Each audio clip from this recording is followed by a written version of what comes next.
When we are rationalising more complicated fractions, we need to make sure that we multiply the top and the bottom by the correct amount. In this case, we want to multiply the top and the bottom by 1 plus the square root of 3. The reason for this will become clear once we do the multiplications. First we do 2 times 1, which is 2. Then we do 2 times the square root of 3, which is 2 root 3. Then we do the square root of 3 times 1, which is the square root of 3. And finally the square root of 3 times the square root of 3, which is 3. That needs to be divided by 1 times 1, which is 1. 1 times the square root of 3, which is the square root of 3.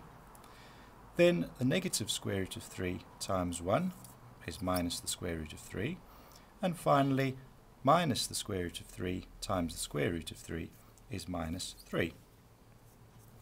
Now, when we do some simplification here, you'll notice that the 2 square root of 3's in the denominator cancel out. And so now all we need to do is add the numbers in the numerator. 2 plus 3 gives us 5. Then twice the square root of 3 add the square root of 3 gives us 3 times the square root of 3. And finally 1 minus 3 is minus 2. We can leave it in that form, or alternatively we can divide the minus 2 into the 5, giving us minus 5 over 2.